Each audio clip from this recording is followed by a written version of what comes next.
Jess from the Career Center. Thank you for joining us for our episode of Courageous Career Conversations. Today with us is Ernesto Guerrero. He is the Special Assistant to the Vice President of Student Affairs here at CI. So the first question we have for you is, when did you first discover that you wanted to work in the field of higher education, and what influenced your decision? So I was an undergrad at UCLA, and pretty early on, I'd say my second year, I knew I wanted to go into education, but I didn't know if I wanted to be in K through 12 or higher ed. So I was kind of still in the process of making that decision when they started hiring for peer advisors. So I did a psychology major with two minors, a minor in applied developmental psychology. So I worked with little kids and babies, and then also an education studies minor. So you took classes about education and higher education. And they started hiring peer advisors for that to help students, pick classes for the minor. And that was a great fit for me. So I applied for that, and it worked well because I was always the type of student, this is back when we had physical catalogs, where I would go through and I would read the course descriptions. I'd look at my degree audit. I'd look to see what courses I needed. I'd look to see what my options were. So I was already already good at navigating that kind of environment. So I thought if I could do that, then I can help other students. And that's when I realized, okay, I want to work in higher ed. I don't want to work in K through 12. I want to work in higher ed. And I love the environment of higher ed, the kind of the intellectual stimulation and being around lots of really smart people. So that's what drove me there. So once I started doing that as an undergrad, I started looking up, okay, so how do I get to be that kind of job? Ideally, I wanted to go into some sort of academic advising, right? So what's required for that? So I started researching, and I realized that most advisors have at least a master's in higher education or counseling or student affairs or something like that. And at the time, they had just started a master's program in counseling and student affairs at UCLA, a one-year master's program. It was in its first year when I was a senior. So I thought, well, let me go ahead and apply for that. And I was fortunate enough to get into the program. So I went right from undergrad to grad, did that master's program.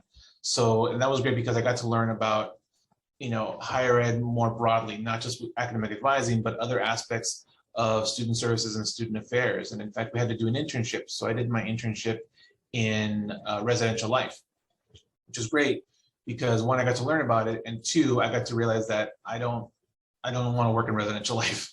That was just not my calling. So I realized that I wanted to do, advising. And then the stars kind of aligned. So my cohort for that program was 15 students. So there's 15 of us. And obviously at the end of the year, towards the end of the year, we're all applying for jobs everywhere. There was an opening for the academic advisor for the Department of Spanish and Portuguese at UCLA. So at the UCs, each department has their own advisor or advisors. It's not done by faculty. So one of the requirements for it, though, was that you had to be bilingual. So that was great because I was the only bilingual in Spanish. So I was the only Spanish speaker in my cohort. So I didn't have to compete against any of my classmates, which is kind of nice. So it worked out as perfect as you could write it. I graduated on a Saturday. I started work on a Monday, perfect. So that was my experience kind of getting into higher ed.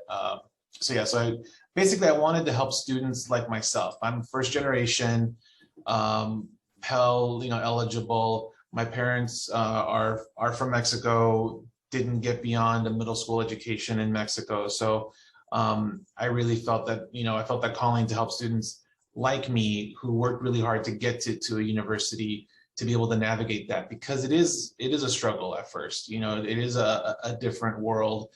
There's language you have to adapt to. There's a new culture you need to adapt to. So I figured if I was able to do it, then I could maybe help others do that as well. So you've already touched on the next question. What are some of the barriers that you encountered along your career journey, and if there's anything that you're still encountering now that you are in the field that you want to be in? Sure. So one barrier that sort of led to a strategy that I developed over the years was going back to high school. So again, being first generation, whatever exposure I had to higher ed was through, either media or sports. I never visited a campus, when I was in high school, never had a campus visit.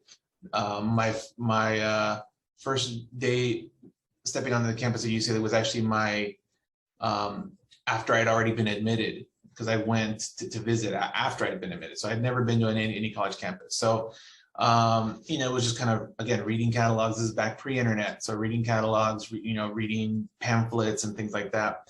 And so when I got to junior year in high school, and that time when you meet with your high school counselor and they ask you, okay, what are your plans? So I said, well, I want to go to UCLA. And the response was, well, it's really hard to get in there. You should apply to Cal State's instead. So that to me was a kind of a turning point, because she didn't say, all right, hey, UCLA is hard to get into, let's have some backups in mind. It was, do this instead. And for some reason, whether being stubborn, being, just obstinate, whatever it was, I basically said, okay, let me have the UC application, please.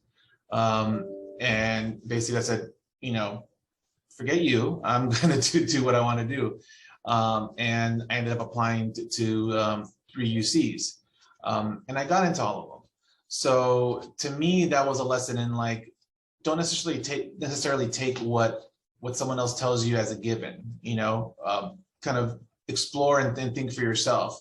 So that sort of guided me moving forward in higher ed, as an undergrad, and navigating that difficulty. Another thing that really helped me at UCLA was my initial experience. We had what we called the freshman summer program, which was a 6-week residential program before the school year started, where I lived on campus and took 2 classes. And that was a great experience, because it was other students like me. It was other first-gen low-income students. So I was surrounded by folks who were like me, who were kind of learning the same things as well. And that prepared me a lot, because then once I got to the school year, I felt like I was already a pro. Like, I already knew where the buildings were. I knew how things worked. I knew how to navigate the campus that much better. And I had a support system already built in. And that's actually something that we're working to create here at CI. So we're hoping to create a credit-bearing summer bridge program where students actually complete and earn, credits here. So so that was a huge benefit for me in terms of overcoming those barriers. In terms of intersecting identities and how that's navigated, well, I already mentioned, the advantage I had by being bilingual in Spanish for that first job. And that also was great, because a lot of the faculty in that department were native Spanish speakers. And so I was able to kind of work with them and have an understanding with them. So it helped me get into the mindset of what faculty do and how they do what they do. And it helped me just to connect that much more with them.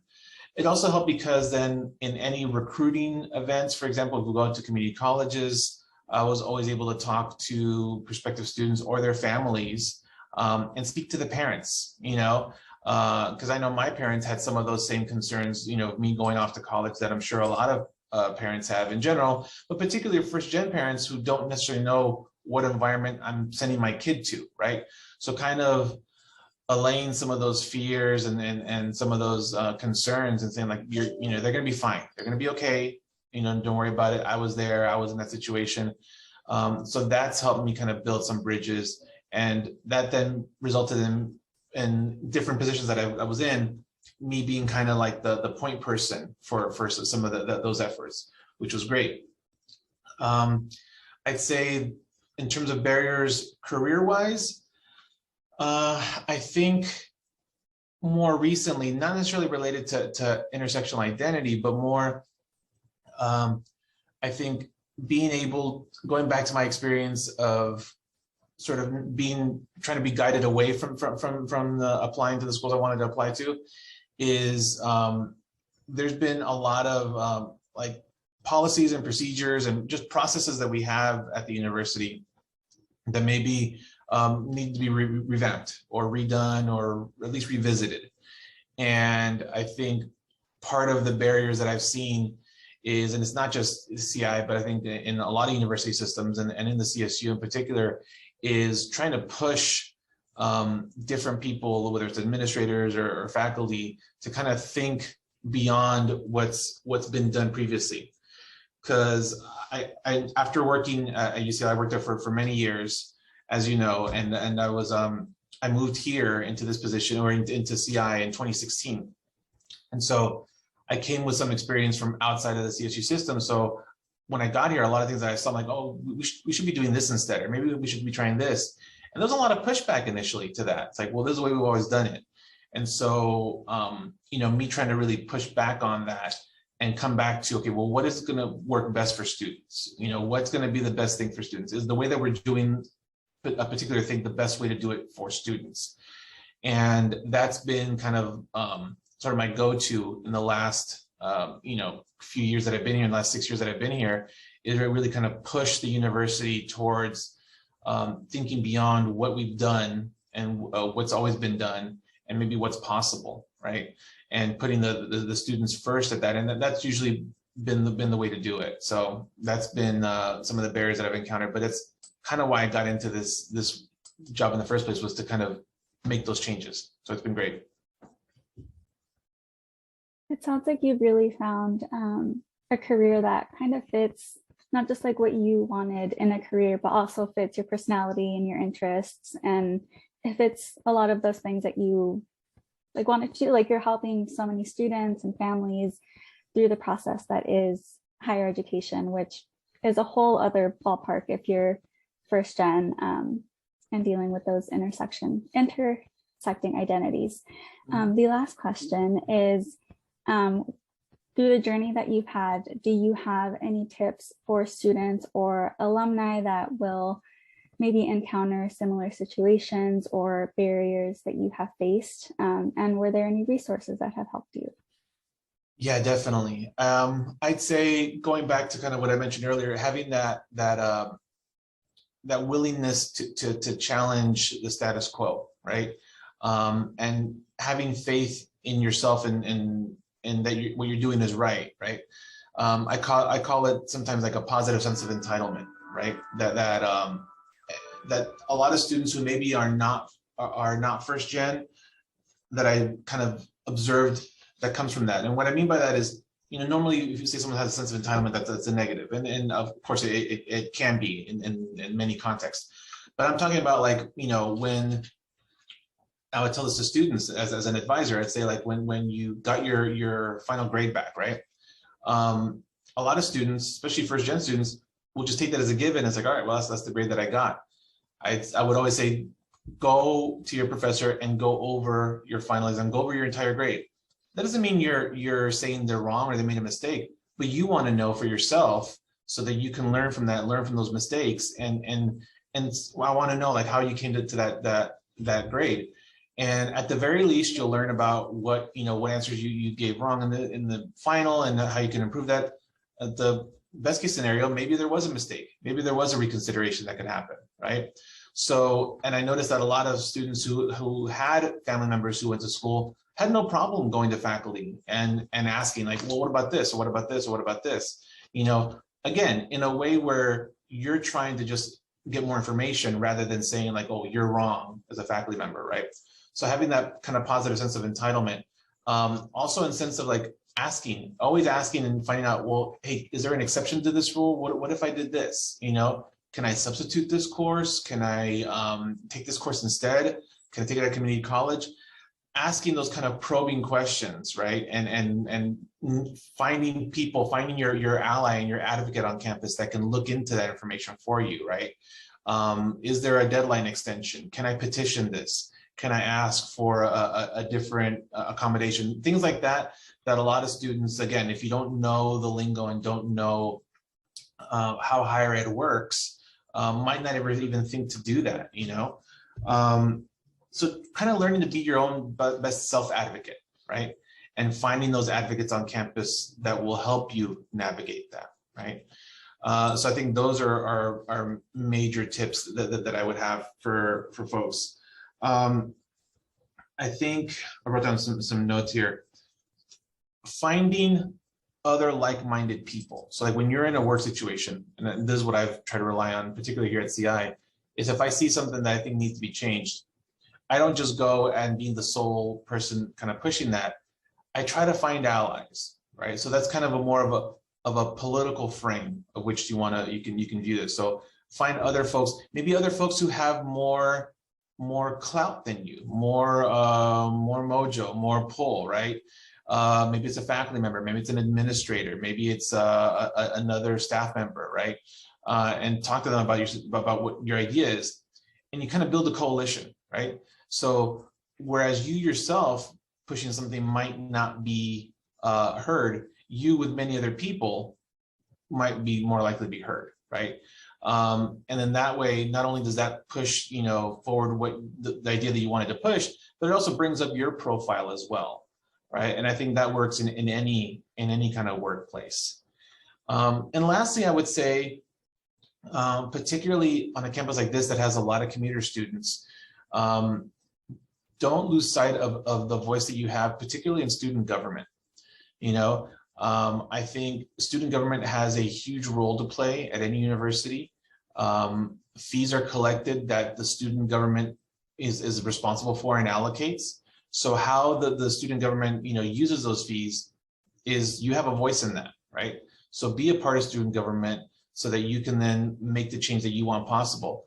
I can't tell you how many times I've been in an academic senate meeting, and if there's a petition or a proposal or a resolution that the student government is putting forward, everyone's going to listen very intently because ultimately we serve the students. So the more that you can be unified in one voice and make your voice heard, that results in change, right? So if you see an inequity, if you see something that's not right, get together with your fellow students, get together with your faculty advisors and other staff advisors and push that forward, and strength in numbers is a reality.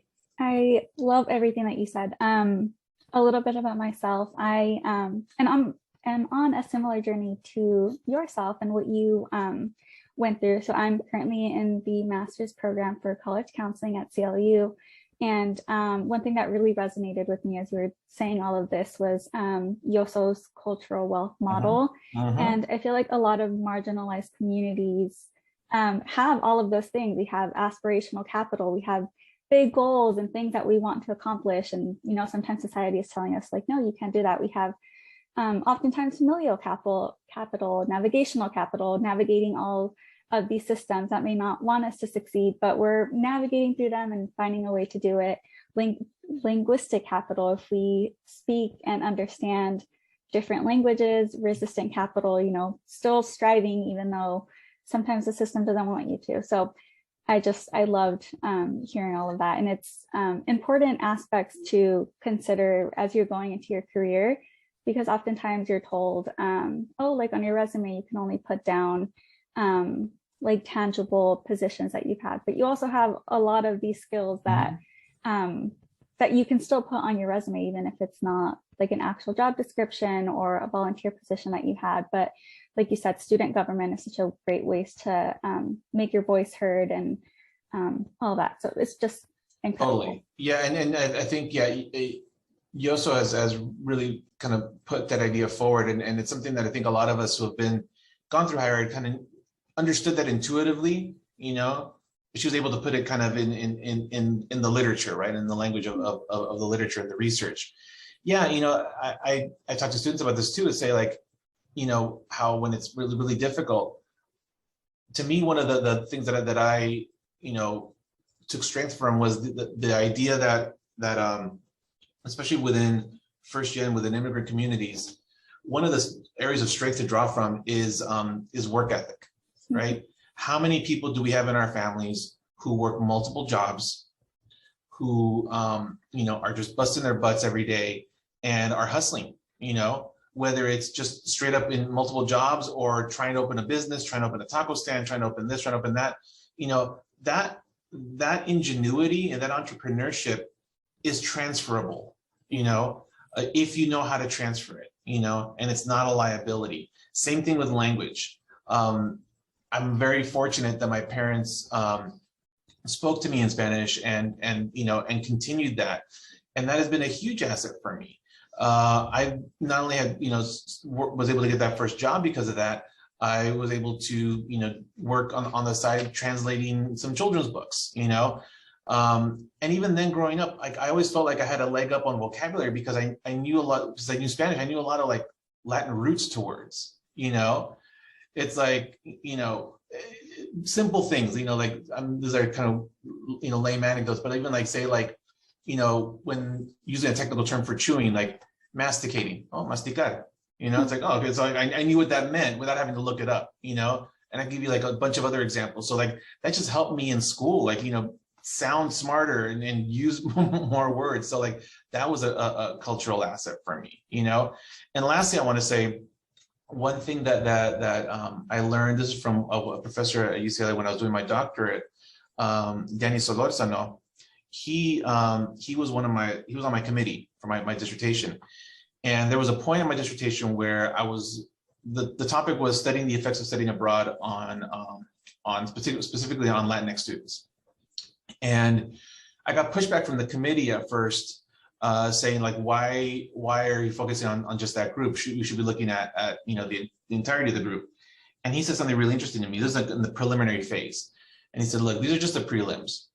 Basically, write whatever they want you to write just to get past that. Is your chair of your committee, is she cool with that topic? I'm like, yeah, then do it. And he said, a lot of times, faculty still, even at this day and age, don't necessarily understand the value of ethnic specific research. So jump through the hoop you need to jump through right now. Go back and change it afterwards since your chair is cool with it. And then do this research that you want to do because it's important research. And that was crucial. That was absolutely crucial, and having a professor, that shared my background, say that to me, gave me the agency to go ahead and do that. Right. So thinking of like, I can be that kind of person for someone, here in terms of guiding a student or thinking about their perspective. That's why it's important. That's why representation is important, because even someone who might agree with all the things that I'm saying, those lived experiences that I've had bring that different perspective to an institution in higher education that historically was not created for people that look like you and me, So I think it's important to have folks like us have a seat at the table to be able to bring these perspectives. So I'm glad that you're doing that we're doing this conversation and having this conversation, because I think it's important for people to hear these stories. I think so too. And it goes back to what you were saying about having like-minded people that you can talk to. One of like the biggest barriers is that we sometimes don't know how the system works. So your professor having told you like, just get through this hoop and then you'll work on the other stuff once you get past it, is so vital, because if I hadn't gotten that advice, I would have just completely changed it and then just gone through with what they wanted. That is wonderful advice. Yeah, so I love that. So that's all that we have for today. Thank you for joining us, and be on the lookout for our next episode and our next brilliant guest speakers. Thank you, Jess.